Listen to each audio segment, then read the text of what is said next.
नारद भक्ति सूत्र कहती है कि श्रवणम कीर्तनम विष्णु पादुका सेवनम अर्चनम वंदनम दास्यम सख्यम और आत्मनिवेदनम।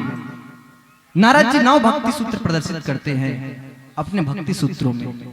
सबसे पहली भक्ति कहते हैं कि श्रवणम, क्या किया जाए? श्रवण किया जाए। क्या श्रवण करना है? तो हरि कथा श्रवण करनी है, क्योंकि व्यक्ति जब तक सुनेगा नहीं तब तक बोलेगा कैसे?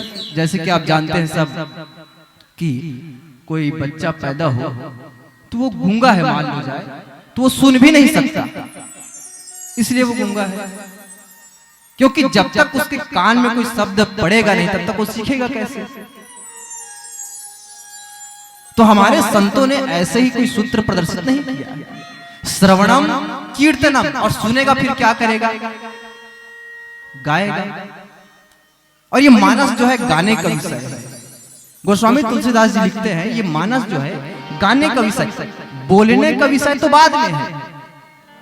ये व्याख्या कर रहे हैं वो तो ठीक है, कर रहे हैं, लेकिन गोस्वामी तुलसीदास जी लिखते हैं गावत संतत सांभु भवानी अरुघट संभव मुनि विज्ञानी। कि गावत संतत शंभु भवानी, भगवान शंकर गा रहे हैं, माता भवानी गा रहे हैं, ये गाने का विषय है। इसलिए श्रवणम कीर्तनम, उसके बाद फिर क्या होगा? सुन लिए, कीर्तन कर लिए, फिर विष्णु पादुका सेवनम, भगवान श्री हरि विष्णु के चरणों में आप समर्पित हो जाएंगे और आगे बढ़ते बढ़ते आत्मनिवेदनम तक आप पहुंचेंगे। इसलिए सुनना अनिवार्य है, और सुनना अनिवार्य इसलिए है, गोस्वामी तुलसीदास जी लिखते हैं कि श्रोता वक्ता ज्ञान निधि कथा राम की। वक्ता जिस तल में सुना रहा है, जिस भाव दशा से सुना रहा है, उसी भाव दशा से यदि श्रोता श्रवण करे तो ही ठीक ठीक आनंद की प्राप्ति होगी। दोनों को मैं इधर बोलते जाऊं और आपको आनंद नहीं आए तो मुझे भी आनंद नहीं आएगा। आप सुन रहे हैं, मैं अच्छा ना सुनाऊं तो आपको भी आनंद नहीं आएगा और मुझे भी आनंद नहीं आएगा।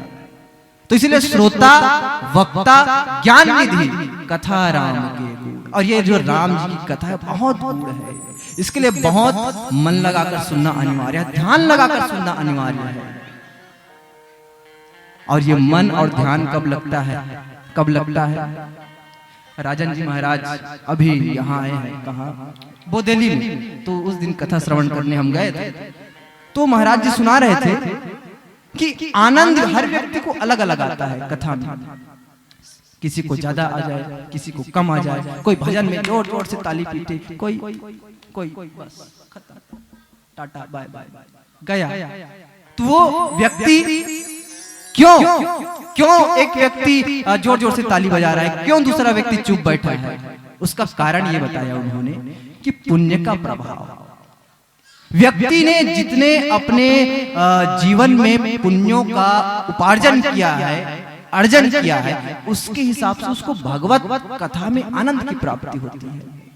ऐसे ही आनंद नहीं मिल जाता। इसलिए इसके लिए बहुत सौभाग्य का होना भी आवश्यक है। क्यों हर व्यक्ति भगवत पंडाल में नहीं पहुंच पाते? और नाचा के पंडाल में या कोई लोक कला मंच हो या कोई डांस हो इत्यादि, वो भी कोई गलत नहीं है, लेकिन फिर भी एक दोनों का मिलान किया जाए तो क्यों व्यक्ति कम पहुंचता है? तो ये पुण्यों का प्रताप हो सकता है। तो इसीलिए ये कथा हमारे बीच उपस्थित है। वैसे तो मेरा भी पुण्य उतना नहीं है, ये तो मेरे माता पिता का आशीर्वाद है और उनका ही ये पुण्यों का प्रताप है, लेकिन मैं तो उस काबिल नहीं, हमारी कोई औकात नहीं, ना उपदेश देने की, ना संदेश देने की, ना कोई व्याख्या करने की। बस अपनी मस्ती में झूमते हैं, गाते हैं, लोगों को अच्छा कभी लग जाता है, कभी अच्छा नहीं भी लगता है, लेकिन उद्देश्य में इसलिए हमने लिखा कि स्वांता सुख है, स्वयं का सुख हमको प्राप्त करना है। बाकी बहुत ये तो काबिल न होने के बाद भी परमात्मा कितना दयालु है। मैं आ तो गया हूँ मगर जानता हूँ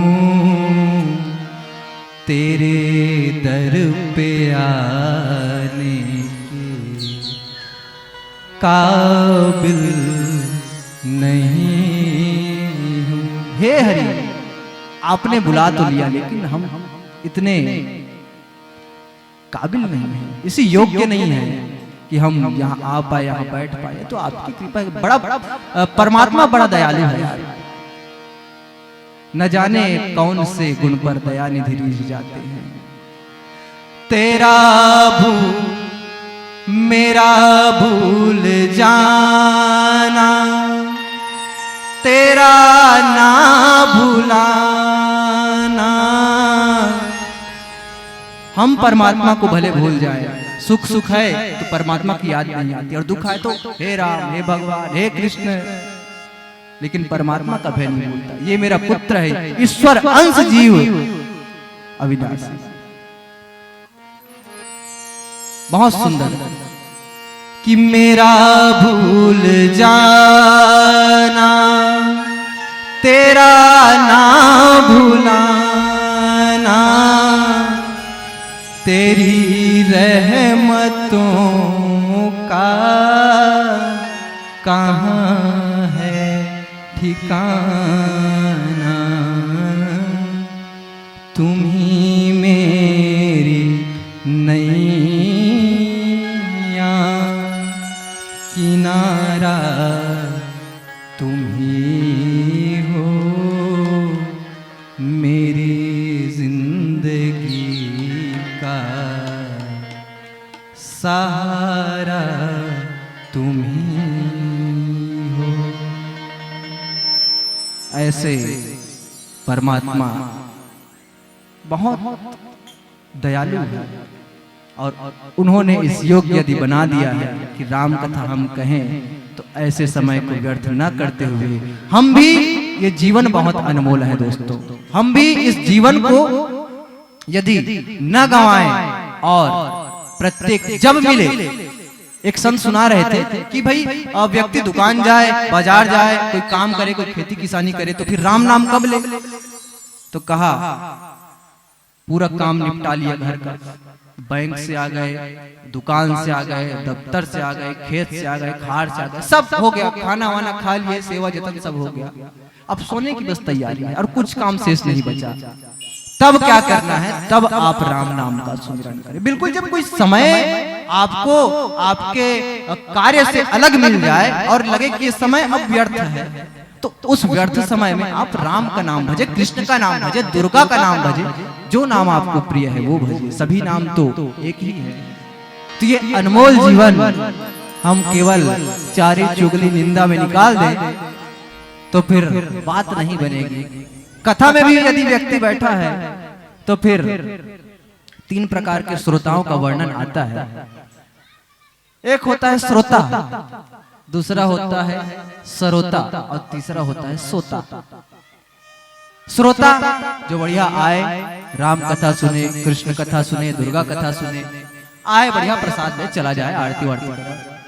दूसरा होता है सरोता। अब ये सरोता वाला थोड़ा खतरनाक मामला है। सरोता जो है वो काटने का काम करता, सुपारी उपाड़ी काटथन, आमा के अचार बनाथन था, आमा ला काटथन, है ना, माता मन जानते सब।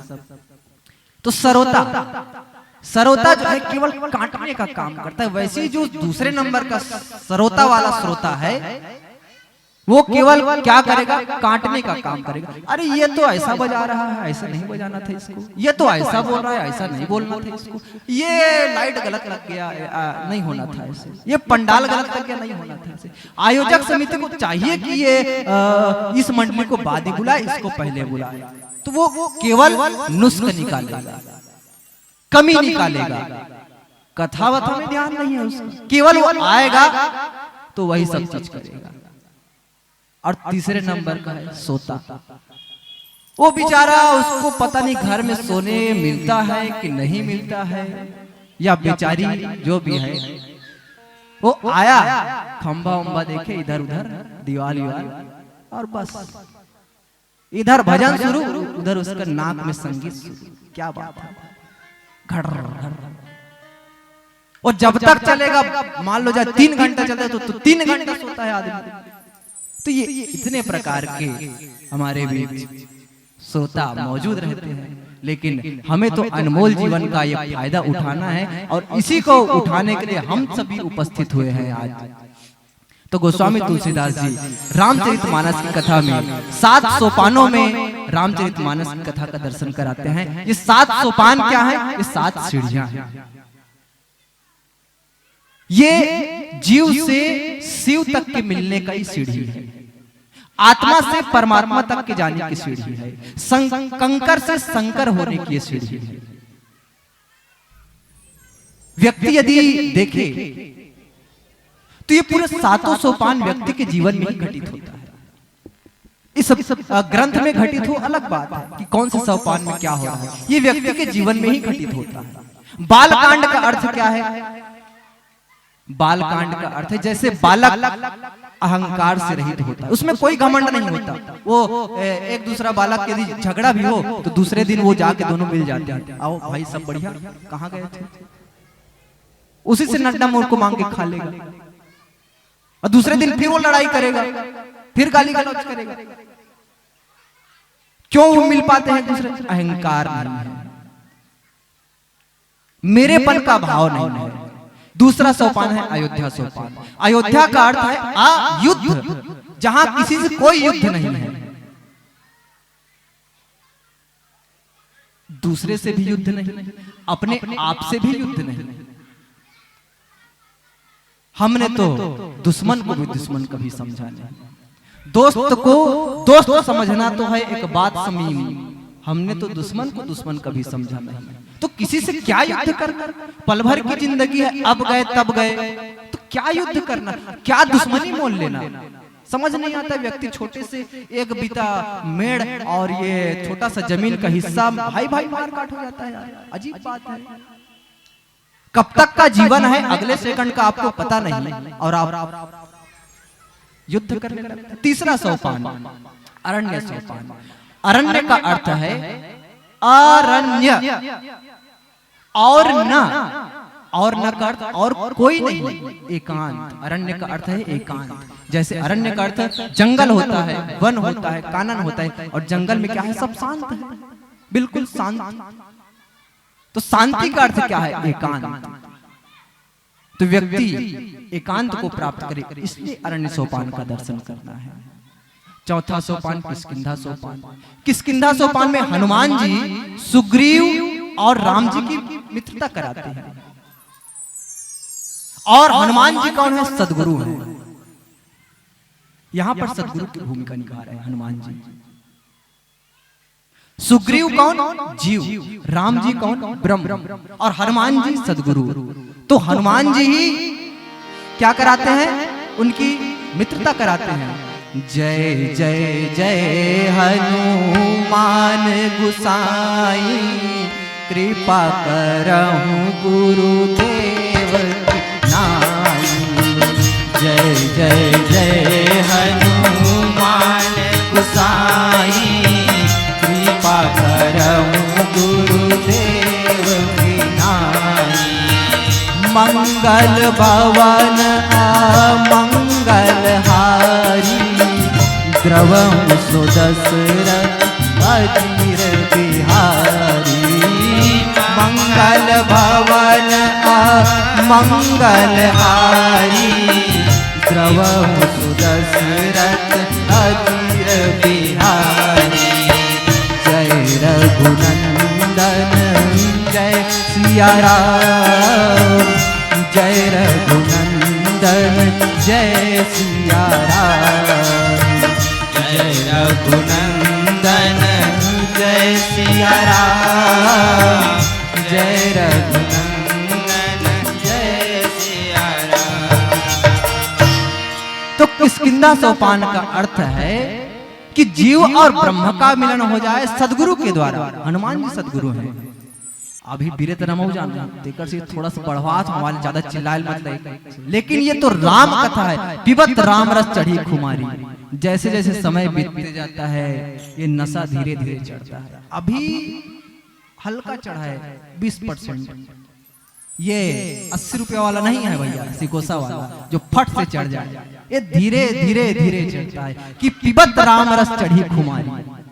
और ये खुमारी यदि चढ़ गई, ये नशा यदि चढ़ गया, तो फिर दूसरे नशे सब फीके लगने लगते हैं। लेकिन ये तो वही जाने, घायल की गति घायल ही जाने। लेकिन अनुभव एक बार जीवन में होना आवश्यक है। तो हम चर्चा कर रहे थे खैर किष्किंधा सोपान में, जैसे सदगुरु मिलाते हैं परमात्मा तक जीव को, वैसे ही जैसे माँ बच्चे का पोषण करती है, वैसे ही शिष्य का पोषण गुरु करता है। अगला सोपान चलते हैं सुंदर सोपान। सुंदर सोपान में हनुमान जी माँ जानकी की खोज करते हैं, अर्थात भक्ति की खोज करते हैं। तो जीव भक्ति तक पहुंच जाता है और सुंदर व्यक्ति ही भक्ति की खोज कर सकता है, यही बात है। और हनुमान जी तो बहुत सुंदर है, भगवान शंकर। और भगवान शंकर के लिए लिखते हैं कि भगवान शंकर इतने गोरे कि माता पार्वती उनको भस्म लगा के रखती है कि मेरे पति को किसी की नजर न लग जाए।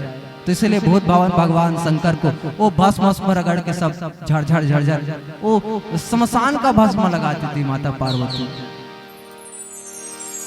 भगवान शंकर कितने सुंदर हैं। हम लोग आरती करते तब गाते हैं ना कि कर्पूर गौरम करुणावतारम संसार सारम भुजगेंद्रहारम।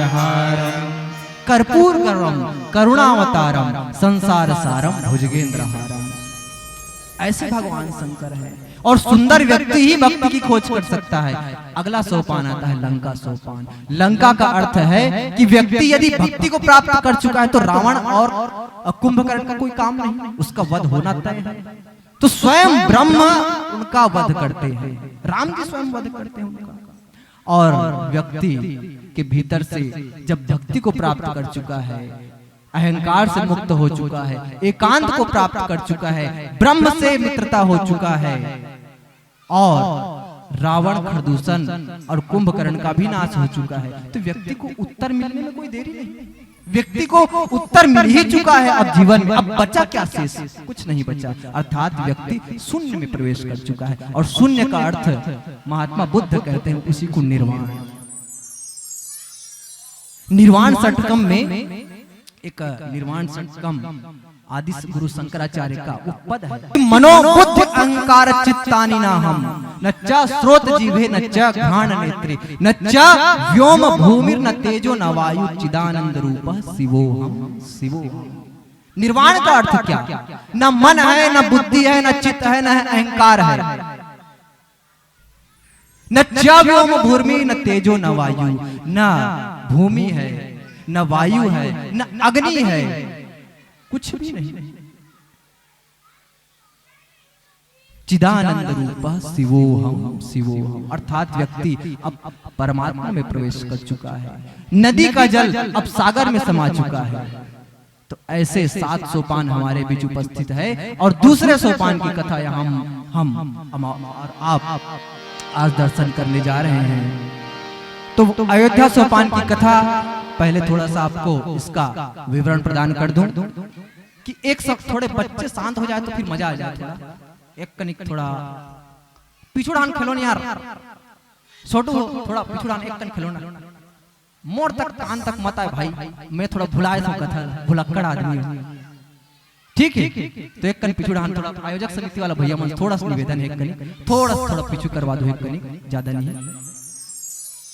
तो अयोध्या सोपान की कथा आज हम यहाँ श्रवण करने जा रहे हैं। एक समय की बात है, राजा दशरथ क्या कर रहे हैं?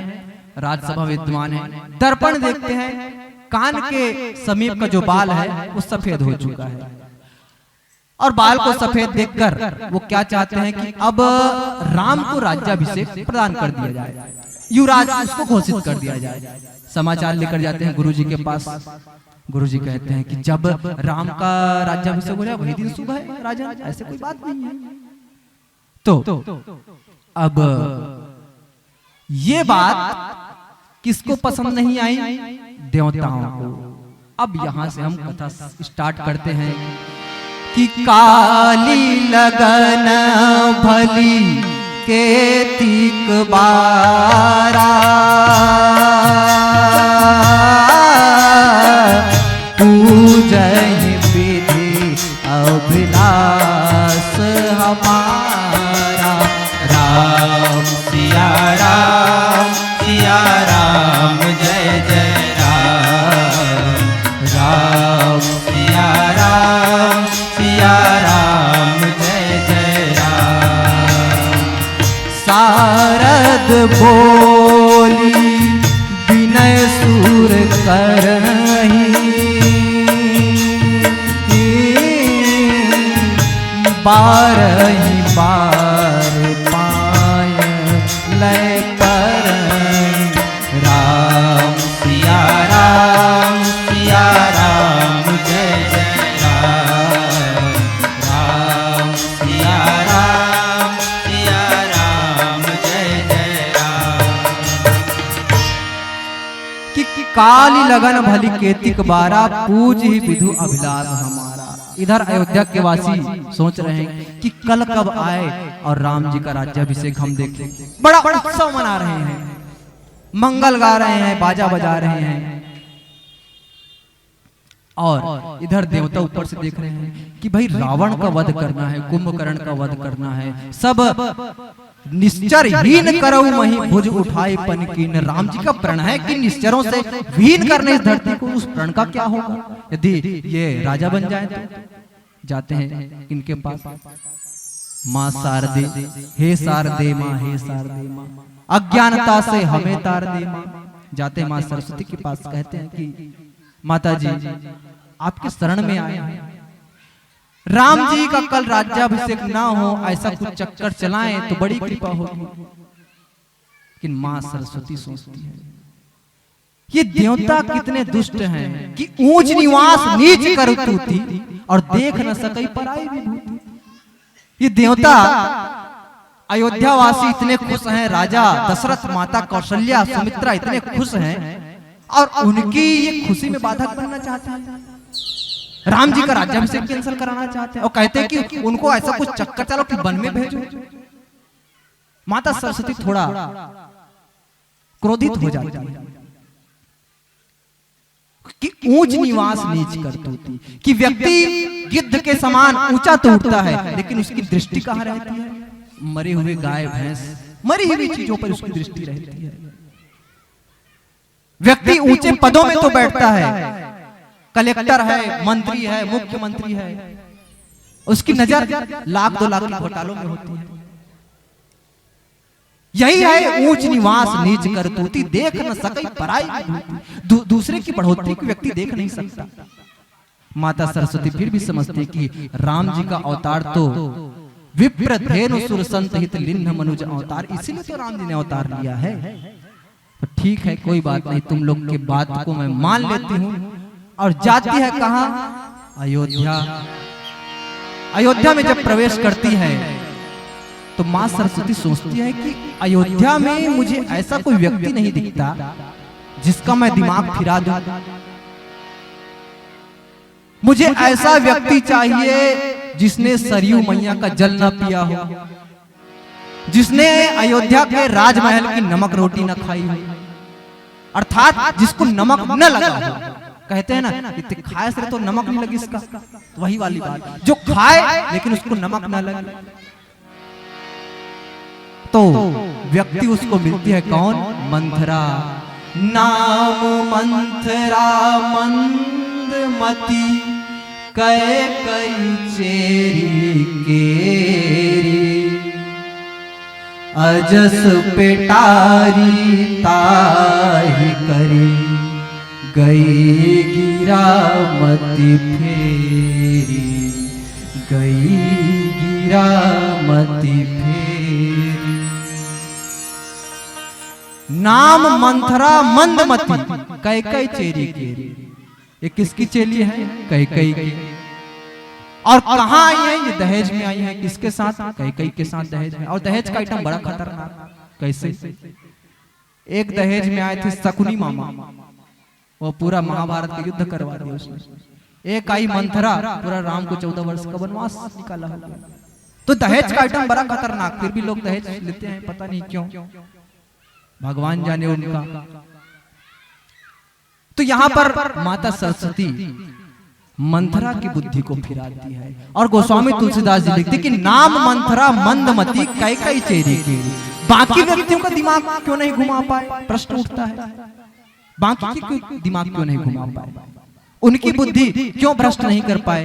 क्योंकि उनकी लगन भगवान में लग चुकी है। और जिस व्यक्ति का लगन भगवान में हो, परमात्मा में हो, वैसे व्यक्ति का दिमाग विचलित करना असंभव है। बाकी अयोध्या वासियों का मन तो भगवान में लगा है, केवल मंथरा की बुद्धि क्या है? मंदमती है। और विशेष रूप से देखा जाए तो मंथरा मंदमती है ही नहीं। कैसे? जिसने राम को 14 वर्ष का वनवास कर दिया, उसको मंदमती कैसे कहोगे भाई? चक्रवर्ती सम्राट दशरथ का प्लान पूरा चौपट कर दिया, उसको मंदमती कैसे कह सकते हैं? लेकिन वही व्यक्ति मंदमती है जो राम काज में बाधा है। इसलिए गोस्वामी तुलसीदास जी लिखते हैं कि नाम मंथरा मंदमती, इसलिए मंदमती लिखते हैं। अब ये जाती हैं कहाँ? कैकेयी के पास। तो कैकेयी सबसे पहले पूछती है कि सभाए रानी कह कहसी किन कुशल राम महिपाल, कि तुम थोड़ा उदास जान पड़ती हो मंथरा, क्या राम जी कुशल है? क्या राजा दशरथ ठीक है? उनका तबियत स्वास्थ्य ठीक तो है? तो यहीं पर मंथरा हार जाती है। वो आई थी भड़काने के लिए राम के खिलाफ, लेकिन कैकेयी ने ये पूछकर सिद्ध कर दिया कि कैकेयी के मन में अगाध प्रेम है राम के प्रति, कि राम कैसे हैं। पहले नंबर पर राम को रखा, बाद में पति को रखा, पुत्र को पहले रखा राम को, और बाद में पति दशरथ को रखा। तो बाजी तो यहीं से हार गई मंथरा। आगे तो सब सरस्वती की माया है। कहे कि माया का ही खेल है सब, ये प्रभु की माया है। और हम भी ऐसे ही माया में फंस जाते हैं। मृत्यु देखता है औरों की रोज सवेरे शाम। हम रोज मृत्यु देखते हैं दूसरे की, लेकिन भवन बनाता ऐसे जैसे हरदम यहाँ मुका। ये माया तेरी बहुत कठिन है राम। ये माया जो है बहुत कठिन है, भगवान की माया। मृत्यु हम रोज देखते हैं, लेकिन ऐसा समझते कि हमारी तो मृत्यु कभी हम मर ही नहीं सकते, अजर अमर है, मानो अमृत पी के पैदा हुए। सब व्यक्ति अपने जीवन में यही सोचता है कि दूसरे मरते होंगे, मैं थोड़ी ना मरूंगा। और क्या कहता है? कर्ता नित्य विरोध क्रोध का। राजेश्वरानंद जी महाराज, कर्ता नित्य विरोध क्रोध का, कहता बुरा परिणाम। बुरा परिणाम होता है क्रोध का, लेकिन स्वयं जो होता क्रोध में, तो होती वाणी बिना लगाम। अरे माया तेरी बहुत कठिन है राम, ये माया बहुत कठिन है। फिर भी कैकेयी की मति यहाँ पर भ्रष्ट हो जाती है, और वो मंथरा की बात में आ जाती है और पूछती है कि राम कैसे हैं। तो मंथरा थोड़ा उदास होकर, राम की क्या पूछती हो देवी रानी, आप राम की क्या पूछती हो? उसका तो राज्याभिषेक होने वाला है, उसकी आप क्या बात करती हैं? वो तो कुशल होंगे ही। मैं तो आप सोच रही हूं कि आपको पता ही नहीं है राम का राज्याभिषेक होने वाला है, और आपके पीछे इतना षड्यंत्र चल रहा है कि भरत को वनवास भेज दिया जाएगा। और ये भरत जो ननिहाल में है, उसी का क्या है? ये गलत फायदा उठाया जा रहा है। आपके पीठ के पीछे कार्य हो रहा है और आपको पता ही नहीं है। तो कहती है कि थोड़ा गुस्सा होती है कैकेयी कि तुम मेरा घर फोड़ने में लगे हो, मेरे पति और पुत्र के खिलाफ तुम मुझे भड़का रही हो।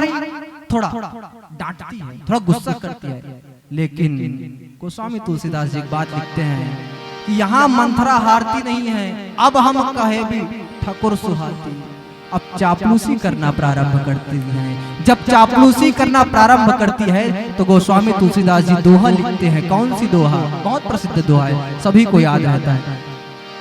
काने खोरे कूबरे कुटिल कुचाली जानी, तिय विशेष पुनि चेरि कहे, भरत मातु मुस्कानी, भरत मातु मुस्कानी। कि काने खोरे कुबरे कुटिल कुचाली जानी। अब यहाँ पर कई इसका गलत अर्थ कर लिया जाता है कि जो व्यक्ति कनवा है, कनवा अर्थात जिसका एक आंख नहीं है उसको काना कहते हैं, कनवा छत्तीसगढ़ी में है। खोरे अर्थात खोड़वा, जिसका एक पैर अपंग है, विकलांग है, खोड़ा। कुबरे जिसका पीठ झुका हुआ है वो कुबरे हो गए। अब कई व्यक्ति इसकी व्याख्या ऐसे करते हैं जो कि बहुत गलत है कि कनवा व्यक्ति, खोरवा व्यक्ति और कुबड़ा व्यक्ति, काने खोड़े सदा उपाय क्या हाना जोड़ते हैं ना, तो ये बोल देते हैं कि भाई ये लेकिन तो भगवान की वो भी तो बनावट है, भगवान ने उसको ऐसा बनाया, उसमें उसकी क्या दोष? कोई व्यक्ति एक आंख उसका नहीं है तो उसमें उसका क्या दोष? कोई व्यक्ति पैर से अपंग है, विकलांग है, दिव्यांग है, कुबड़ा है तो उसका क्या दोष? उसका कोई दोष नहीं। लेकिन व्यक्ति क्या उसकी व्याख्या गलत कर देते हैं। यहाँ पर काने का अर्थ समझना होगा। काना का अर्थ क्या? जिसका एक आंख फूटा है अर्थात एक आंख नहीं है, समता और ममता की दृष्टि उसमें नहीं है। व्यक्ति देखता है ये गरीब है, ये अमीर है, ये ऊंचा है, ये नीचा है, ये ऊंची जाति का, ये नीची जाति का, यही व्यक्ति काना है। जो भेद दृष्टि करे, जो द्वैत देखे, जो अलग अलग देखे, वही व्यक्ति काना है। काने का अर्थ ये नहीं कि वो दिव्यांग विकलांग को बोला जा रहा है, लेकिन व्यर्थ अर्थ का अनर्थ नहीं करना चाहिए। ये प्रसंग हम बार बार गांव में भी हम आयोजन कराते हैं और कई अन्य जगहों में सुनने भी जाते हैं और मंचों के माध्यम से सुनने को भी मिलता है। तो वैसे ही इसको कोट कर दिया जाता है कि काने खोरे कुबरे में सीधा कनवा व्यक्ति को ही दोषारोपण कर दिया जाता है। तो व्यक्ति विशेष की यहाँ पर कोई गलती नहीं। यहाँ पर दृष्टिकोण की बात करते हैं गोस्वामी तुलसीदास जी। यहाँ पर व्यक्ति की बात नहीं है, व्यक्ति की विचारधारा की बात है। अब क्या है उससे मतलब नहीं है, आप कैसे दिखते हैं उससे मतलब नहीं है। आपके भीतर का जो विचार है वही आपको एक सही इंसान के रूप में प्रदर्शित करता है जी संसार के सामने। और खोरे का अर्थ क्या है? खोरे का अर्थ जिसका एक चक्का, समझ लीजिए कोई गाड़ी है तो उसका एक चक्का पंचर है। चरण भाई एक चक्का पंचर है मान लो जाए, ठीक है। ऑटो सेंटर वाले हमारे भाई हैं चरण भाई, देशमुख ऑटो सेंटर साकरी, और ये आज हमारे साथ आए, बिल्कुल एकदम लगन से आए। और आज व्यक्तियों को तो मनाना पड़ता है रामायण में जाने के लिए कि चल भाई ले चल, तो पाँव पर चल चल। अरे मेरे समय नहीं है। राम नाम से बड़ा क्या चीज हो सकता है? तुम मूर्ख हो जो राम नाम के लिए समय नहीं निकाल सकते। एक घड़ी आधी थे पुनियाद, तुलसी चर्चा राम के कटाए कोटि अपराध। ये गोस्वामी तुलसीदास जी ने कह दिया है तो व्यक्ति बिल्कुल हल्के में लेता है राम कथा को, भगवत कथा को। लेकिन व्यक्तिगत रूप से मैं कहूं तो मेरे लिए तो बहुत जन्मों का पुण्य होगा जो मैं बोल पा रहा हूं, गा पा रहा हूं, आपको सुना पा रहा हूं। जनता जनार्दन से मतलब नहीं, अभी सब खाने का समय है। वैसे तो काने खोरे की चर्चा चल रही थी। खोरा का अर्थ है जिसका एक पैर अपंग है। वो व्यक्ति केवल एक पैर से ही चलेगा, अर्थात वो कुमार्ग में चलता है। एक ही चक्के से गाड़ी चलाओगे, पंचर वाली गाड़ी से आप चलाओगे तो एक्सीडेंट तो होना ही होना है, एक्सीडेंट होगा ही होगा। आप कहीं भी जाके आप धंस सकते हैं, किसी को भी बदनाम कर सकते हैं। तो खोरा का अर्थ है कि व्यक्ति कुमार्ग पर चल रहा है, उसकी रास्ता जिस मार्ग पर चल रहा है वो रास्ता सही नहीं है, ये हुआ खोरा का अर्थ। और कुबरा अर्थात धर्म का प्रतीक। कुबरा जिस व्यक्ति की रीढ़ की हड्डी झुकी है, और रीढ़ की हड्डी का अर्थ है धर्म से। व्यक्ति का धर्म यदि पक्का नहीं है, धर्मनिष्ठ नहीं है, तो उस व्यक्ति को कहा गया है कुबड़ा। तो कैसा होना चाहिए? आंख, नाक, कान कैसा होना चाहिए? तो एक आप भजन सुनते हैं ना कि है आंख वो, सभी सुनते हैं अनूप जलोटा का भजन। अब तो बहुत कम सुनने को मिलता है, लेकिन पहले बहुत चलता था कि है आंख वो जो श्याम का दर्शन किया करे, है शीस जो प्रभु चरण में वंदन किया करे।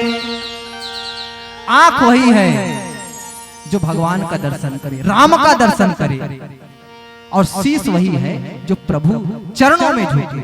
क्यों? आंख वही है जो परमात्मा का दर्शन करे। नेत्र दिया है भगवान ने तो सदुपयोग किया जाए, कान दिया है तो हरि दर्शन किया जाए, केवल चारी चुगली निंदा ये ना श्रवण किया जाए। एक कथा याद आई बहरे व्यक्ति से, काने खोरे कुबरे है आंख कान। तो एक व्यक्ति था और उसका एक मित्र था।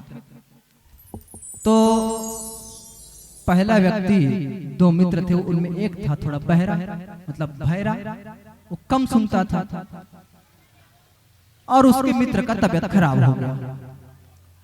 अब वो बहरा व्यक्ति उसको देखने के लिए जाता है, तो कहती उसकी पत्नी कि भाई किसी बच्चे को साथ में ले जाओ, तुमको कम सुनाई देता है, इधर का उधर यदि सुन लोगे फिर गड़बड़ हो जाएगा मामला। तो वो व्यक्ति कहते भाई तबीयत खराब है, दो चार बातें पूछनी है, उसमें क्या बच्चे को ले जाना? नहीं कोई दिक्कत नहीं, मैं चला जाऊंगा।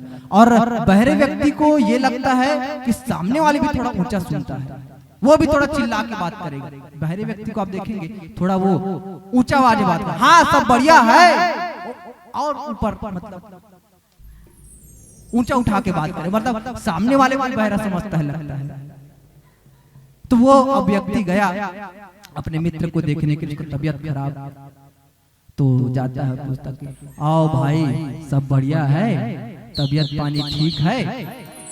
अब वो समझा कि तबीयत खराब को पूछे तो बताता है व्यक्ति कि हाँ पहले से ठीक है, ऐसे बोलते हैं व्यक्ति। लेकिन हो गया वहां पर मामला उल्टा। वो बोलता है नहीं बहुत बुखार में हम मर रहे हैं यार, ऐसे बोलते हैं। अब वो बहरा व्यक्ति सुनता है क्या कि बोला होगा सब ठीक है पहले से, तो जवाब देता है, वो बोला कि नहीं हालत खराब है, हम मर रहे हैं। तो बहरा व्यक्ति कहता है भगवान की कृपा है, भगवान की कृपा है। और ये व्यक्ति क्या बोल रहा है? मर रहा हूं। वो बोलता है भगवान की कृपा है, ठीक है वो तो होते रहता है। अब वो उसके मित्र का दिमाग खराब हो गया, उसके दोस्त का दिमाग खराब हो गया, कैसा विचित्र आदमी है, मैं इधर मर रहा हूं और बोलता है भगवान की कृपा है, ऐसी कृपा करते हैं भगवान। दूसरा प्रश्न पूछता है कि कौन से डॉक्टर को दिखा रहे हो भाई, कौन से डॉक्टर से तुम इलाज करवा रहे हो? तो वो बोलता है दिमाग तो चढ़ा था, यमराज से इलाज करवा रहा हूं, यमराज से मैं इलाज करवा रहा हूं। तो वो बोलता है बहरा व्यक्ति बहुत बढ़िया डॉक्टर है, वो बहुतों को ठीक किया उसने, बहुत बढ़िया डॉक्टर है, बहुत अच्छा है वो, कईयों को ठीक किया उन्होंने। अब ये व्यक्ति का और दिमाग खराब हो गया। तीसरा प्रश्न पूछता है कि आप भोजन में क्या लेते हो? अब वो समझ रहा है कि मैं ठीक ही जवाब दे रहा हूँ, बहरा व्यक्ति ठीक है जवाब दे रहा हूँ समझता है। और पूछता है तीसरा कि भोजन में क्या लेते हो खाना में? व्यक्ति का दिमाग खराब, पत्थर खाता हूँ, पत्थर पत्थर खाता हूँ, मैं चबाता हूँ पत्थर। तो बहरा व्यक्ति बोलता है अच्छा है, खाने में हल्का होता है, नरम होता है, अच्छा होता है, सुपाच्य होता है।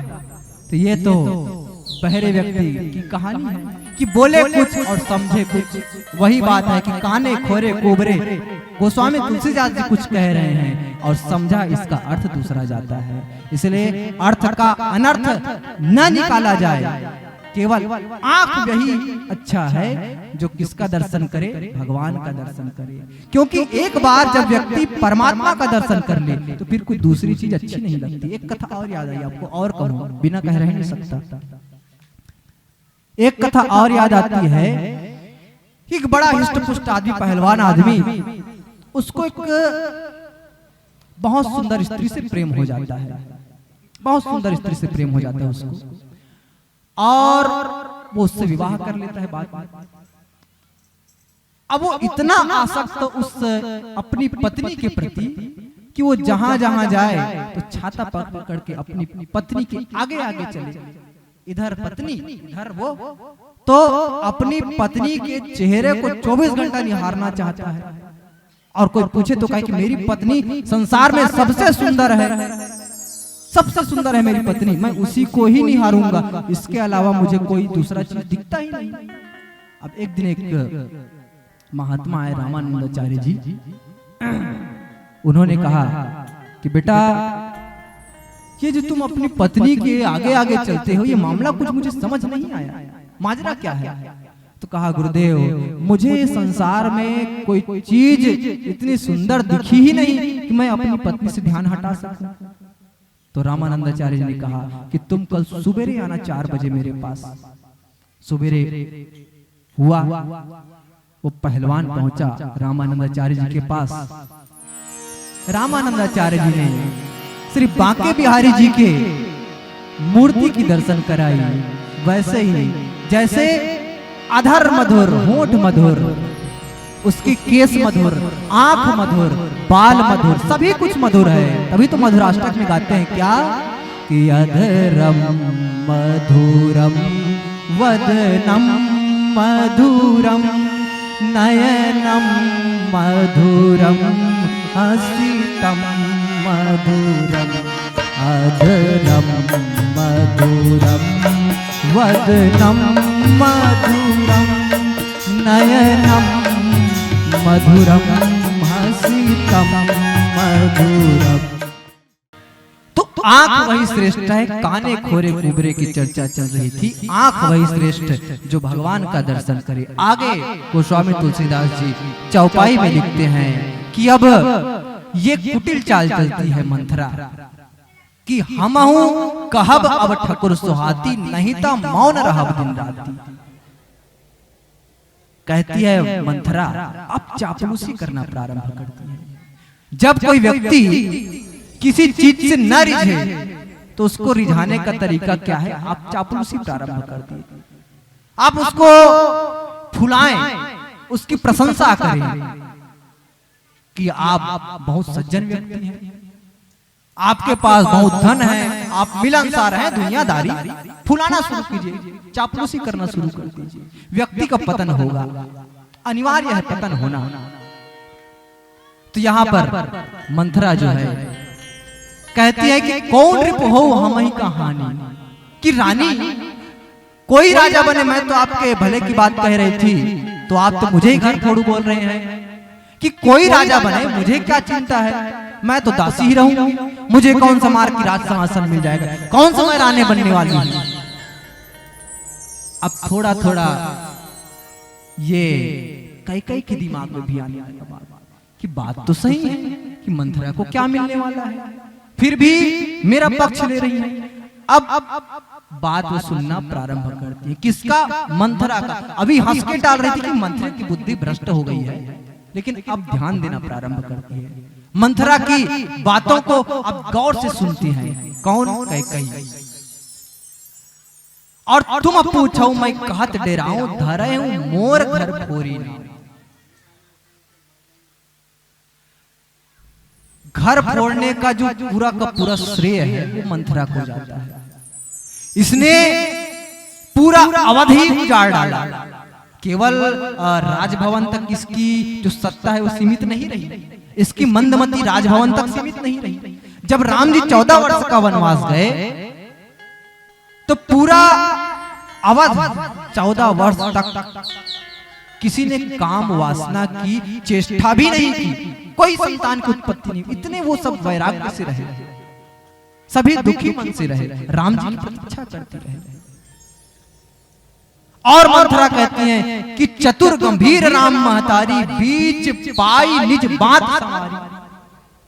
राम जी की जो महतारी है माता कौशल्या वो बहुत चतुर है, तुम ऐसी तैसी मत समझो, कोई ऐरा गहरा नत्थु खैरा नहीं है।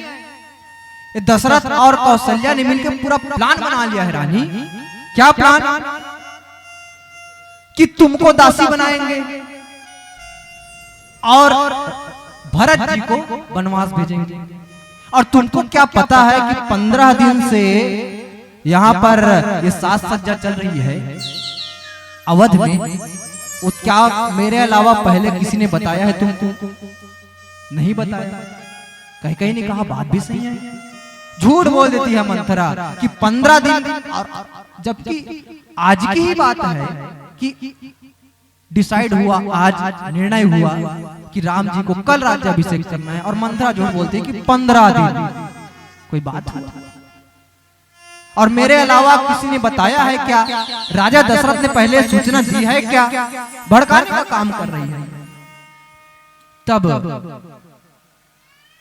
कैकेयी ही बात में आ जाती है और कहती है, सुन मंथरा बात फुरी तोरी दाहिन आंख नित फरके मोरी। कि हे मंथरा, मेरी भी दाई आंख कुछ दिनों से फड़क रही है, कुछ अनहोनी होने वाली है। ले हो गया गड़बड़, आ गई कैकेयी बात में मंथरा की कहा मेरी भी दाहिनी आंख कुछ दिनों से फड़क रही है, कुछ अनहोनी होने वाली है लगता है। तब मंथरा कहती है कि यही सही मौका है, अब लोहा गर्म है, हथौड़ा मार दिया जाए। और गोस्वामी तुलसीदास जी दर्शन कराते हैं कि कैकेयी महाराज दशरथ, दशरथ का अर्थ है जिसकी 10 इंद्रियां उसके कब्जे में है। बालकांड में चौपाई आती है जब अवधपुरी की बात लिखते हैं कि अवधपुरी रघु कुल मनि राऊ, वेद विदित दशरथ नाम।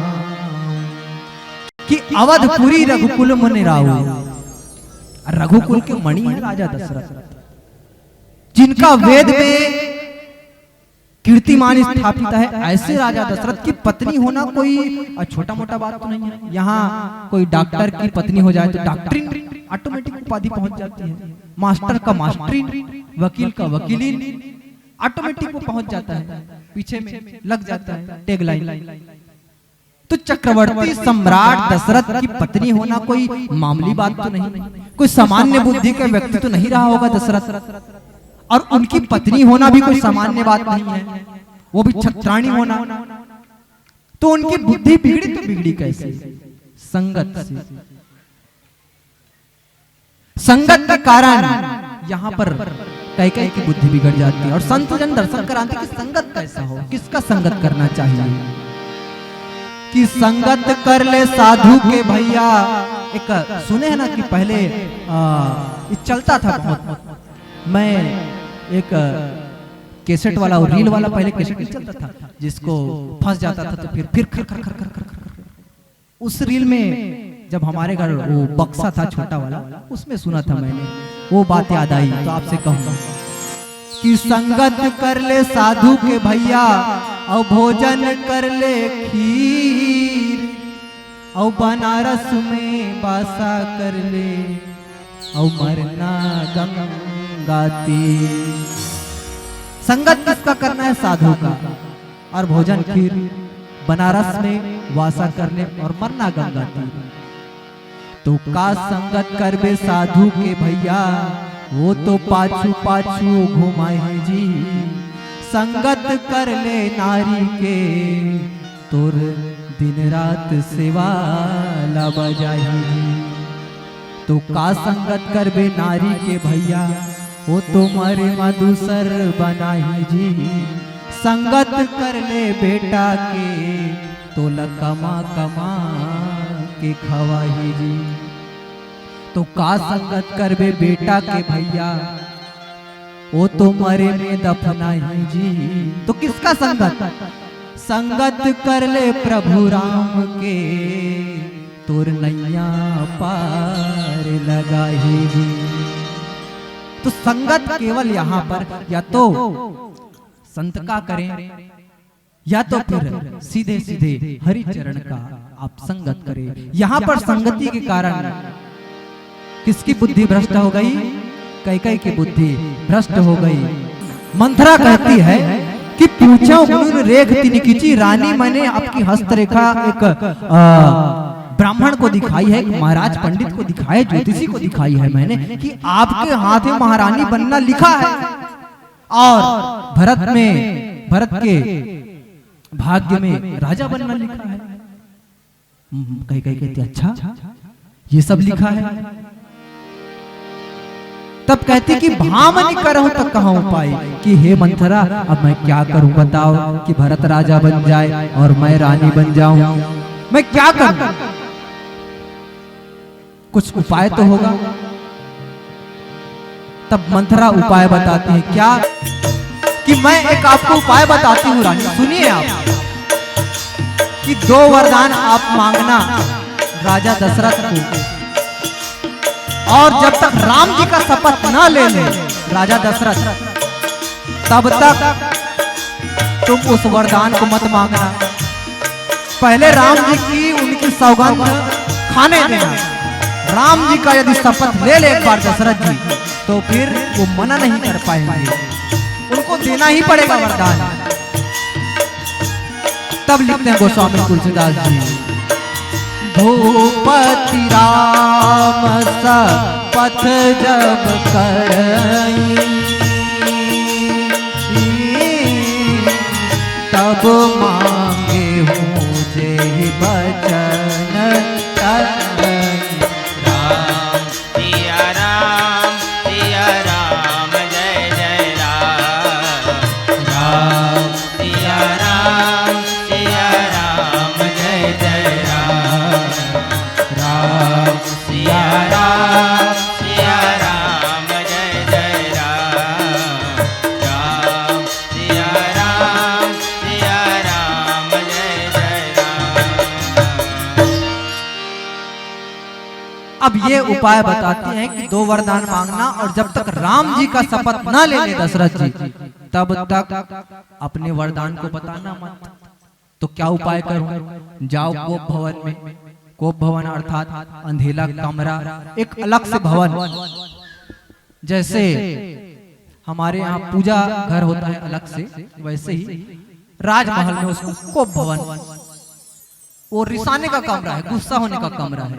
पूजा कमरा अलग, गुस्सा होने का कमरा अलग, नहाने का अलग, खाने का अलग। राजमहल है भाई, तो अलग ठाट बाट। तो कोप भवन उसको नाम दे दिया गया कि आप कोप भवन में जाएं और क्या करें? ये सब श्रृंगार का त्याग करें, ये चूड़ी गहना और 16 श्रृंगार का सब आप त्याग करें। और क्या करना है? काली साड़ी पहने और जाए कोप भवन में, और बिल्कुल अंधेला होता है वहां पर कोप भवन में। तो जैसे हम दैनिक जीवन मिले, तो हमारे दैनिक जीवन का कोप भवन क्या, माताओं का कोप भवन क्या, और किचन। माताएं जैसे गुस्सा हो जाए, तो जिस दिन आपको चम्मच, कढ़ाई, थाली ज्यादा बजे मान लो जाए, खड़ खड़ खड़ खड़ डब्बा लगे भाड़ा, उस दिन समझिए कि माता जी आज कोप भवन में है। खाना मांगे पति देव मान लो जाए, दे वो भात फटा, समझिए माता जी कोप भवन में है। कोई सब्जी बना रही है थोड़ा सा, और वो चम्मच ज्यादा चले, बजे ज्यादा, ठक ठक ठक ठक, समझ लीजिए माता जी कोप भवन में है। तो वैसे ही कैकेयी आज प्रवेश करती हैं कहाँ? कोप भवन में। और कोप भवन में जब जाती है, और इधर राजा दशरथ जाते हैं कहाँ? मिलने के लिए कैकेयी के पास। और कैकेयी के पास जब वो जाना चाहते हैं, पूछते हैं दासी को कि कहाँ है कैकेयी, बताओ। तो दासी कहती है कि वो महाराज आज तो कक्ष में नहीं है, वो कोप भवन में है। अच्छा, कोप भवन में है तो राजा दशरथ समझ गए रानी का दिमाग आज थोड़ा खराब होगा, थोड़ी गुस्सा होंगी रानी। ये बात जब दशरथ जी को जान पड़ता है, थोड़े सुख से जाते हैं दशरथ जी, और जब थोड़े मुरझा जाते हैं, लगता है कुछ मामला ज्यादा गंभीर है। पहुंचते हैं कहाँ? कैकेयी के पास। और जब कैकेयी के पास पहुंचते हैं कोप भवन में, तो कैकेयी से कहते हैं कि हे तू रानी रिसानी पर सत पानी पति नेवारी हूँ। कि हे रानी, कि हे तू रानी रिसानी, तुम क्यों गुस्सा हो, क्यों रिसाई हो? मैं तुम्हारा पति हूं, इसका निवारण करूंगा। ये बात राजा दशरथ बोलते हैं, लेकिन यहां पर तो कि हे तू रानी रिसानी पर सत पानी पति नेवार। लेकिन कैकेयी का स्वभाव मानहु सरोस भुवंग भामिनी विषम भांति निहार। जैसे सर्पिणी देखती है डसने के लिए, कोई आए और डसने के लिए तैयार रहे सांप, वैसे ही यहाँ पर कैकेयी आज प्रतीत हो रही है। और यहाँ पर कैकेयी को कहा गया सर्पिणी, तो सर्प की उपमा क्यों दी गई? कोई और जीव की भी उपमा दी जा सकती थी, लेकिन सर्प की उपमा क्यों दी गई? जैसे सर्प अपने ही बच्चों को, परिवार को अत्यधिक भूख लगने पर खा लेती है, वैसे ही यहाँ पर कैकेयी आगे जाकर पूरे रघुकुल का, जैसे राम जी से राम लक्ष्मण को और सीता जी को वन में भेज देते हैं, उसके कारण दशरथ जी की मृत्यु हो जाएगी। पूरा उनका राजमहल तहस नहस हो जाता है, पूरे अपने परिवार को खा बैठती है। भरत जी बिल्कुल नंदीग्राम में चले जाते हैं, तहस नहस कर देती है। इसलिए जैसे एक सर्पिणी अपने ही परिवार को नहीं छोड़ती, वैसे यहाँ पर मानव सरोस, जैसे रोष में आकर सर्पिणी डंक मारने को तैयार है, वैसी आज कैकेयी प्रतीत हो रही है। मानहु सरोस, मानहु सरोस भुवंग भामिनी विषम भांति निहार। और देख रही है किसकी तरफ? राजा दशरथ की तरफ। नागिन कहा गया है। नागिन से याद आया, एक बात याद आई नागिन से, सुनिए थोड़ा सा। कि एक पति और पत्नी जा रहे थे रास्ते में, और जैसे सिकोसा चले गए, मान जाए, ठीक है, अपना नजदीक पड़ता है, वहां देखा गोलगप्पा का ठेला, मतलब गुपचुप का ठेला, और पत्नी ने मांग किया कि पतिदेव हमको गुपचुप खानी है। तो पति ने कहा ठीक चलो।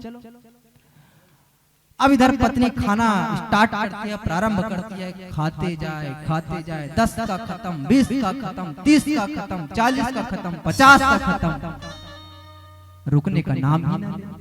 उसके बाद ऊपर से पूछती है पति से, और खा लूं? पति ने कहा खा ले नागिन, खा ले नागिन। ऐसा कहा। पति की तरफ देखती गुस्से से, जैसे मानो कैकेयी देखती है दशरथ की तरफ, वैसे देखती, थोड़ा नखी नजरें जानती है। एक पति और पत्नी के जो बीच का जो दृश्य है, उसको आप इमेजिन कीजिए, कल्पना कीजिए। पत्नी देखती है गुस्से से कि मुझे नागिन कहा। तो पति देव बेचारा थोड़ा नरम हुआ, कहा अरे मैंने कहा खा ले नागिन, मत गिन बोला मैंने, तो नागिन कहाँ बोला मैंने नागिन बोला, गिनने के लिए नहीं बोला।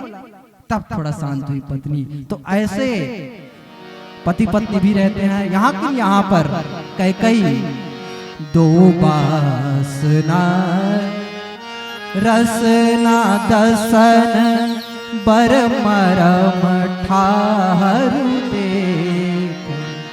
सांप के दांत दो होते हैं डसने के लिए तैयार, मानो दो वरदान। क्या है वो? सांप है डसने के लिए तैयार। वो दोनों वरदान ही दोनों दांत हैं कैकई के। तुलसी नृपति भवतव्यता बस काम कौतुक लेखई। और ये सब जो प्रताप है, ये सब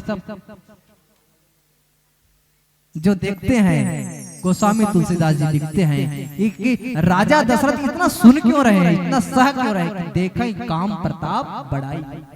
काम के आगोश में आकर, काम के बस में होकर यहाँ पर राजा दशरथ थोड़ा काम की ओर आतुर हो जाते हैं, कैकई की ओर चल पड़ते हैं। और एक बात यहाँ पर और समझने जैसा है, थोड़ा भले जनसंख्या कम है लेकिन कम में भी बम करना है। आप लोग अच्छा सुन रहे हैं, आप सभी को बहुत बहुत धन्यवाद जो मुझ जैसे अज्ञानी को झेल रहे हैं। और इतना देर तक आप लोगों ने झेल दिया, बहुत अच्छी बात है। 8:30 होने जा रहा है, लगभग 1.5 घंटा हो गया यार, क्या बात है। और कितना टाइम तक चलाना है बंधु भैया? कोई आयोजक समिति की हो तो थोड़ा खबर दीजिए, क्योंकि आगे बीरे तरह भी जाना है। और गला फिर मेरा वो हो रहा है, अब जवाब दे रहा है। तो ठीक है, जब तक आयोजक समिति चाहे तब तक चला सकते हैं, कोई दिक्कत नहीं है। लेकिन एक समय की सीमा, सब चीजों की सीमा होनी चाहिए। कोई चीज अति सर्वत्र बढ़ जाती है, जहाँ यदि चीजें अति की ओर भागने लगती है तो फिर व्यक्ति थोड़ा उबने लगता है। इसलिए देखते हैं जब तक चल जाए, हरी कथा है। मुझे तो ऐसा कोई दिक्कत नहीं व्यक्तिगत रूप से। हाँ ठीक, कोई दिक्कत नहीं है, जब तक आप चलाना चाहें चला सकते हैं। लेकिन फिर भी एक गला मेरा खराब है, इस नाते से बोल रहा था। बाकी अपना ही गांव है, कोई दिक्कत वाली बात नहीं। पड़ोस में रहते हैं यार, सलोनी में कौन सा दूर है। हमारे मित्र वरुण भाई बैठे हैं, उनकी ही कृपा और आयोजक समिति की कृपा से हम आज यहाँ बैठे हैं। उनको बहुत बहुत धन्यवाद। और आप सब तो पड़ोसी गांव, मतलब गांव ही है समझो, कोई दिक्कत वाली बात ही नहीं है। तो फिर रात भर बोलोगे, रात भर ही बोल सकते हैं, भले कोई मत बचे, कोई दिक्कत नहीं। आप लोग भले यहीं चटाई वटाई लगा के वो बिस्तर विस्तर लगा यहीं सो जाना, कोई दिक्कत। मैं इधर बोलते रहूंगा, ये लोग बजाते रहेंगे। ठीक ठीक, कोई दिक्कत नहीं। तो चलिए, मानव सरोस भुवंग भामनी विषम भांति निहारे। और ये दो वरदान क्या है? उनके दांत है कैकई के। अब ये राजा दशरथ ये काम प्रताप बढ़ाई के कारण आ जाते हैं और कैकई के पास जाते हैं। ये बात समझने वाली है कि राजा दशरथ सुमित्रा के पास क्यों नहीं गए, कौशल्या के पास क्यों नहीं गए, कैकई के पास ही क्यों गए? कौशल्या है ज्ञान की प्रतीक, ज्ञान स्वरूपा है। सुमित्रा है उपासना स्वरूप, और कैकई है क्रिया स्वरूप, और मंथरा है लोभ का प्रारूप। ये लोभ है मंथरा। तो व्यक्ति जब ज्ञान और उपासना को छोड़कर क्रिया और कामना को यदि आगे करे, उसको महत्ता दे, तो फिर व्यक्ति अपने जीवन से वो थोड़ा नीचे गिरेगा ही गिरेगा। हो सकता है उसकी मृत्यु भी हो जाए। और हम सब यही भुगत रहे हैं। हम भी ज्ञान और उपासना को छोड़कर काम और वासना की तरफ बढ़ रहे हैं।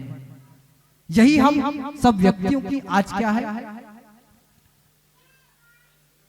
इसी के कारण हम अपने धर्म मार्ग से पतित हो रहे हैं। और यहाँ कैकई भी पतित हुई, क्यों? क्योंकि उसने अपने लोभ अर्थात मंथरा को आगे रखा। और जब तक हम अपने कर्म में लालच को आगे रखेंगे, लोभ को आगे रखेंगे, तब तक धर्म से हम हारते ही जाएंगे, धर्म से हम हटते ही जाएंगे, अधर्म की ओर प्रवेश करते जाएंगे। मंथरा लालच है, और लालच होना चाहिए जीवन में, लेकिन इतना भी लालच ना हो जाए कि लालच पूरा हावी हो जाए, लोभ इतना हावी हो जाए।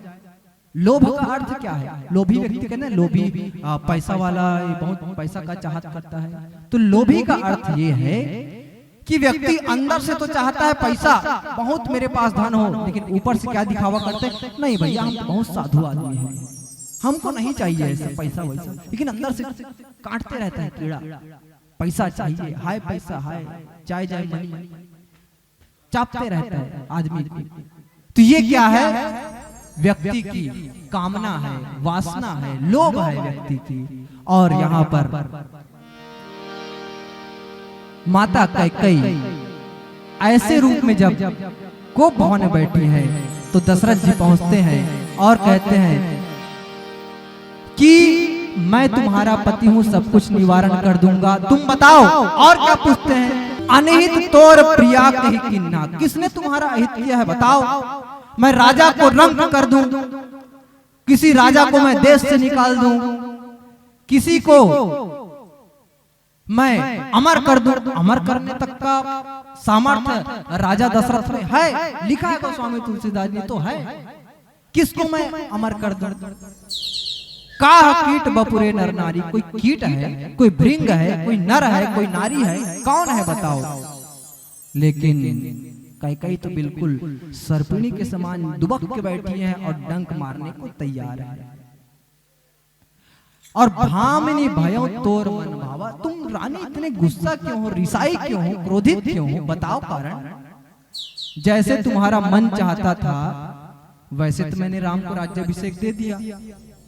अर्थात कैकेयी पहले चाहती थी कि राम का राज्याभिषेक हो, तभी तो राजा दशरथ ने कहा कि जैसे भयऊ तोर मन भावा, और राम को मैं कल युवराज पद दे रहा हूं, फिर भी तुम नाराज हो, ये बात समझ में नहीं आती। तो झूठा ही हमें दोष जने देहु, दुई के चार मांग ले।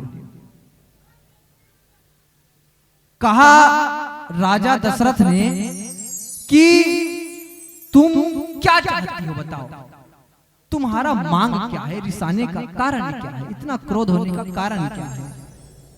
तो राजा दशरथ से कैकेयी कहते हैं कि मांगो मांगो पै कहूं पिया, कबहु न देहु न लेहु, देन देन कहूं वरदान दुई, तेऊ पावत संदेह।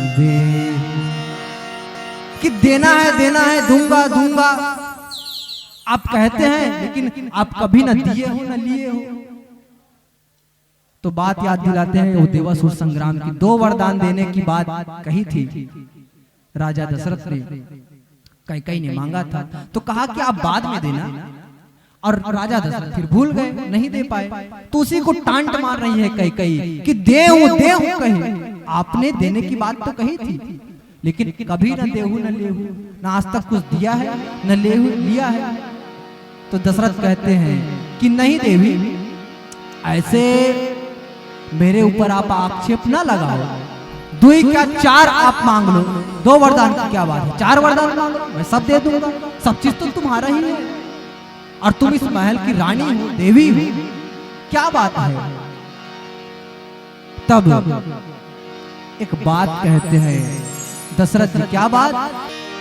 कि रघुकुल की परंपरा है देवी कि जो एक बार वचन दे दिया तो सो दे दिया, उससे पीछे नहीं हटना है। उस पर मैं राम जी का शपथ करता हूं कि तुम जो वरदान मांगोगी मैं दूंगा। इतना ही सुनना था। फिर कैकेयी ने मारा डंक और कहा कि सुना हूं प्राण प्रिय, भावत जी का देहूं एक भरत कर टीका। पहला वरदान आप दीजिए भरत जी को टीका, राम जी के स्थान पर आप भरत जी को राजगद्दी दें, ये मैं चाहती हूँ। और दूसरा वरदान मांगा दूसर बर कर जोरी, पुरवाहु नाथ मनोरथ दूसरा वरदान क्या मांगती है? तापस वेश विशेष उदासी, तापस वेश विशेष उदासी, 14 वर्ष राम बनवासी। कि दूसरा वरदान मांगती है कि तापस वेश विशेष उदासी, 14 बरस राम वनवासी। हे राजा दशरथ, पहला वरदान भरत जी को टीका, दूसरा वरदान मांगती है कि साधुओं का वेश धारण करके राम जी वन को जाए और 14 वर्ष के लिए जाए। राजमहल का परित्याग करना होगा राम जी को। इतना ही जब सुना तो राजा दशरथ के नेत्रों में आंसू आ गए। वो बिल्कुल जैसे कोई वृक्ष के ऊपर गाज गिरे और वृक्ष बिल्कुल सूख जाता है, वैसे ही राजा दशरथ की यहाँ पर दशा हो गई है। विवरण भयऊ निपट नरपालू, बिल्कुल राजा दशरथ पीले पड़ गए। जैसे व्यक्ति को पीलिया हो जाए और व्यक्ति कमजोर पड़ जाता है, कोई वृक्ष का रस सूख जाए और तो वो वृक्ष मुरझा जाता है, वैसे ही राजा दशरथ आज मुरझा गए हैं। बिल्कुल उसके नेत्र से आंसू बहने लगे। और आगे गोस्वामी तुलसीदास जी लिखते हैं, माथे हाथ मुदी दोनों जन, तनु धरि सोच लाग जनु मोच। जैसे सोच को ही सोच हो जाए, जैसे चिंता ही चिंतित हो जाए, वैसे ही राजा दशरथ की दशा आज यहाँ पर गोस्वामी तुलसीदास जी वर्णित करते हैं। राम का वनवास कोई सामान्य बात नहीं है। आप स्वयं ही आंकलन कीजिए, स्वयं ही आप आंकलन कीजिए, स्वयं आप आंकलन कीजिए कि किसी पिता का पुत्र यदि मृत्यु को प्राप्त हो जाए तो पिता की दशा क्या होती है, मां की क्या दशा होती है, परिवार की क्या दशा होती है। और यहां पर तो जीते जी राम जी से अलग होना पड़ रहा है दशरथ जी को। मानो उसका हृदय बिल्कुल फट चुका है और हृदय में दुखों की वर्षा हो रही है। जहां सुख बरसता था वहां पर दुख बरस रहा है। राजा दशरथ बिल्कुल जमीन पर गिर चुके हैं और मन ही मन विचार कर रहे हैं कि मेरे कौन से जन्म का जो पाप है जो आज मुझे फलित हो रहा है। हे विधाता, मैंने तो ये नहीं मांगा था। मैंने तो आज तक कभी न कैकेयी का दिल दुखाया, न सुमित्रा का दिल दुखाया, न कौशल्या का दिल दुखाया, लेकिन उन दोनों रानियों ने तो कभी मुझे दुख प्रदान नहीं। लेकिन कैकेयी को आज क्या हो गया? कवने अवसर का भयऊ गया नारी विश्वास। इस नारी का विश्वास मैंने किस समय किया था जो मेरे ही काल का कारण बन रही है। जोग सिद्धि फल समय जिमि जाति अविद्यानाश। जैसे अष्टांग योग पतंजलि का बिल्कुल अब सिद्धि सिद्ध होने ही वाली है और अंत समय में उसके पुण्य का क्षरण हो जाए। चलत बेरिया हमके ओढ़ावे चदरिया, चलत बेरिया हमको ओढ़ावे चदरिया, चलत बेरिया हमको ओढ़ावे चदरिया, चलत बेरिया। बेरिया हो चलत बेरिया हो चलत बेरिया, चलत बेरिया हो चलत बेरिया हो चलत बेरिया, चलत बेरिया हो चलत बेरिया हो चलत बेरिया, चलत बेरिया हो चलत बेरिया हो चलत बेरिया, हमको ओढ़ावे चदरिया चलत बेरिया, हमको ओढ़ावे चदरिया चलत बेरिया।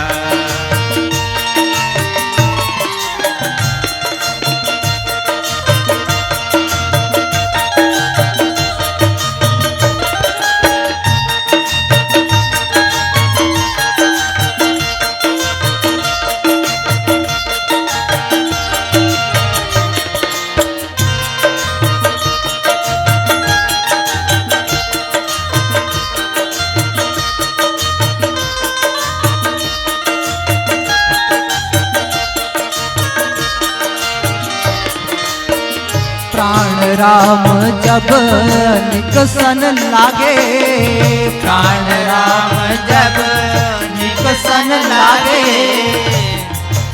जब व्यक्ति का प्राण छूटता है, उसे को कबीरदास जी लिखते हैं कि प्राण जब निकलता है व्यक्ति का तो क्या होता है, उसका शरीर में परिवर्तन क्या होता है, उसकी पुतली जो है वो घूम जाती है, ऐसे ऊपर तरफ चढ़ जाती है। वैसे इसी का वर्णन कबीरदास जी करते हैं क्या कि प्राण राम जब निकसन लागे, प्राण राम जब निकसन लागे, प्राण राम जब निकसन लागे, प्राण राम जब निकसन लागे, उलट गई दोनों, उलट गई दोनों नयन पुतरिया चलत बेरिया, हमको ओढ़ावे चदरिया चलत बेरिया, हमको ओढ़ावे चदरिया चलत बेरिया।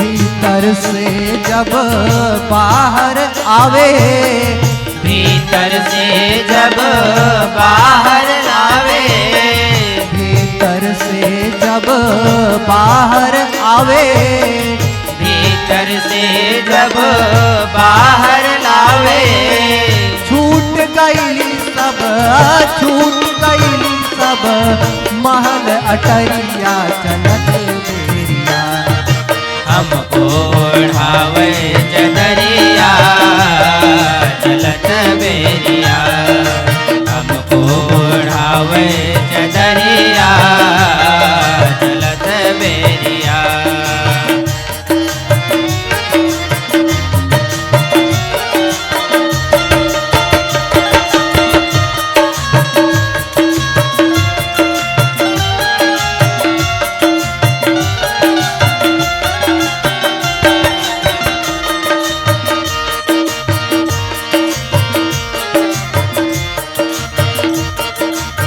आगे लिखते हैं कबीरदास जी कि व्यक्ति की अर्थी को केवल 4 लोग बांधा देते हैं, बाकी सब पीछे रहते हैं। 4 जना मिल खाट उठी हैं, 4 जना मिल खाट उठई है, 4 जना मिल खाट उठी हैं, 4 जना मिल खाट उठई है, 4 जना मिल खाट उठी हैं, 4 जना मिल खाट उठई है, रोवत रोवत धैल नगरिया चलत बेरिया। हमको ओढ़ावे चदरिया चलत बेरिया। हमको ओढ़ावे चदरिया चलत बेरिया।